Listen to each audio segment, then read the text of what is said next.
Bonjour tout le monde, alors aujourd'hui petite sortie avec première sortie avec le AK T72. Alors on peut voir, hein, il est stable et pourtant je suis sous une ligne électrique. Bon, pas une haute tension, mais je suis déjà passé dans ce terrain sous cette ligne avec d'autres machines et les machines étaient perturbées sous cette ligne haute tension. Alors c'est cette ligne, je suis passé, je me rappelle, avec l'Eurotech, il était perturbé. J'étais passé avec le Deus 1, il était perturbé, Deus 2 perturbé. Et qu'est-ce que c'était? Il y avait un autre, je ne sais plus en tête, mais celui-là pour l'instant il est stable. Je n'ai pas testé le Légende sous cette ligne et ben, je pourrais pas le tester. Voilà, bon, en attendant, on va essayer de faire un peu ça. Et puis, je vais voir si je trouve un autre terrain autre que celui-là, après si je trouve rien. Alors là, il y a une cible.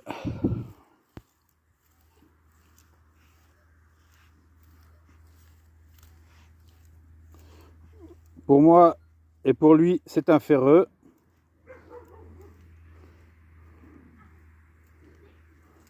Du moins 80, moins 78. Je vais le creuser et je vous dis s'il a raison. Alors, il avait annoncé un ferreux. Et c'est bien un ferreux. Une clé qui lui servira à je sais pas quoi. Hein.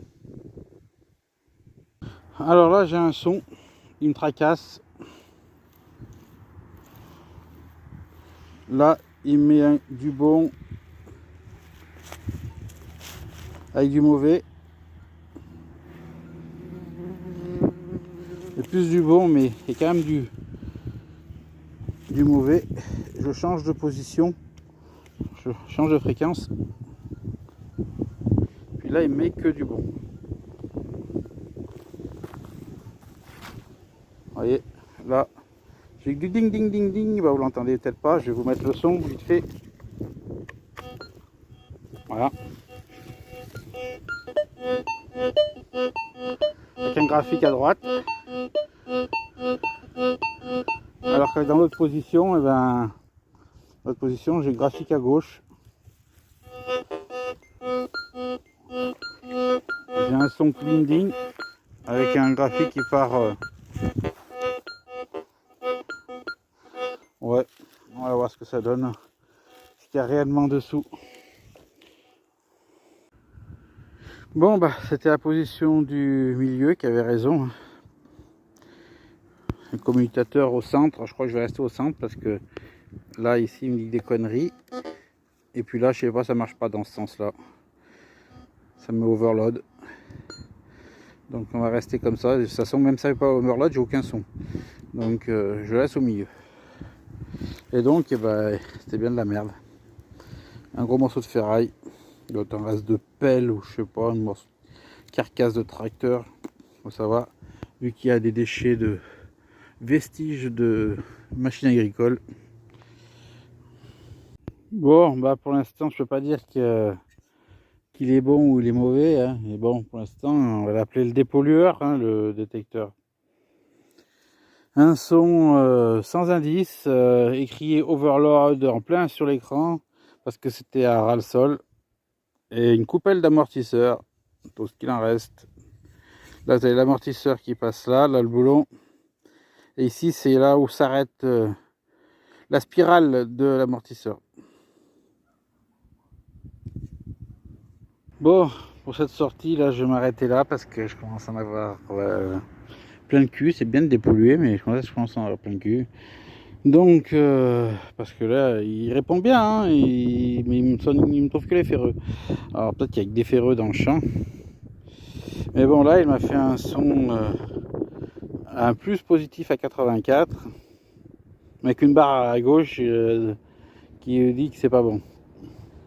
Donc, en gros, pas bon ferreux, mais masse très bonne conductrice, voilà, hein, très conducteur, et voilà ce que c'est. Voilà, donc on va se finir là-dessus, sur une griffe de charrue. Voilà. Allez. On va pas dire que j'ai pas dépollué avec cet engin. Bon, après je rentre. Je vous ferai un petit déjà compte rendu vite fait la première sensation de la machine. Et puis voilà, puis après il faudra retester sur un autre terrain. Là c'est peut-être le terrain qui était tout simplement pas favorable à des trouvailles. Voilà. Ah voilà, on va rentrer donc.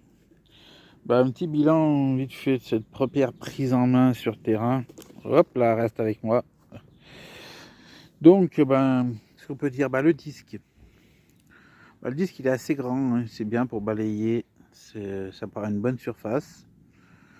Point de vue poids, pas plus lourd que notre machine, donc on ne peut pas critiquer sur le poids, hein. Il s'équivaut à n'importe quelle machine, mis à part une certaine marque, qui elle bien sûr reste toujours plus légère que les autres. Mais bon, sinon c'est équivalent. Alors après, point de vue aussi positif, c'est cette canne. Alors c'est une canne où il n'y a aucun jeu. Les bagues de serrage autant ici qu'ici, elle sert bien. Il n'y a ni un jeu de rotation, ni un jeu de translation, ni les bagues, les billes qui bougent dans leur logement. Ce côté-là, c'est parfait. Après, il y a aussi quelques petits hicks. Bon, pas bien méchants, vous allez me dire, mais quand même. Aussi, là, vous avez un bouton de sélecteur de fréquence. Vous voyez, là, frec, on voit l'envers. Donc, le L, le H, le M. Et ce sélecteur, je trouve qu'il est trop sensible. C'est-à-dire que, ça me l'a fait tout à l'heure, hein. Vous posez le détecteur, il suffit qu'il y ait un peu d'herbe. Paf, ça vous change de position, vous repartez. Et puis, vous ne vous rendez pas compte que vous avez changé en fin de compte de fréquence. Donc il aurait été bien que ce bouton là, si vous voulez garder ce système de changement de fréquence, alors c'était soit le bouton se retrouvait ici à l'intérieur, la tirette. Alors pour me dire, pour accéder c'est un peu moins bien, mais bon, on prend par devant, comme ça vous voyez ça marche très bien par devant. Soit par là, soit si vous le laissez de ce côté là, de faire plutôt un potard droite, centre, gauche. Voilà, ça aurait été plus simple. Puis il y aura un autre petit point, mais alors celui-là est commun à celui-là et au T2, c'est la prise jack pour le haut-parleur. Alors ça c'est un petit problème qui est un peu chiant. Déjà les casques filaires c'est chiant. Alors déjà que j'ai mis un fil, j'ai un casque super câble long. Alors mon problème c'est que si on veut passer la motte devant la terre, si on n'enlève pas le casque de la tête, on est gêné par la longueur du fil. Sinon il faut une rallonge de fil, un fil qui ferait 3 mètres de long, qui traînerait par terre, qu'on détecte. Donc ce que je vais faire, c'est que je vais enlever ça, et puis je vais y mettre un adaptateur. J'ai un adaptateur de Link de Garrett. Alors je vais adapter le Link Garrett, je prendrai le casque sans fil Garrett de l'Apex. Ça je serais plus embêté par ce fil là. Mais sinon il faut savoir que c'est un peu embêtant qu'ils aient mis le jack à l'arrière, alors que sur beaucoup de détecteurs vous l'avez sur le côté du boîtier ou à l'arrière du boîtier. Point de vue sonorité, il n'y a rien à dire, hein. Et point de vue affichage, quand on vous dit que c'est du négatif et que vous avez le curseur sur la gauche du graphe, autant bien sur du négatif. Alors j'ai pas trouvé dans cette sortie du positif, mais je peux vous faire un essai là avec une pièce de 2 €, vous verrez que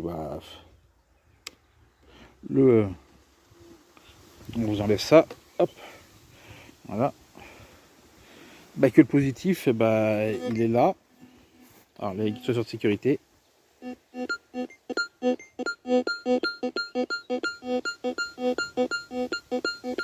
voilà, vous avez bien du positif et vous avez bien un graphe qui part bien à droite, donc c'est la preuve que ça marche bien. Voilà, donc globalement, quand même une sortie assez positive, hein, même si ce fut que des ferreux, en espérant que sur le prochain terrain, on trouve des belles cibles quand même. Allez, je vous dis à la prochaine. Ciao avec cette machine.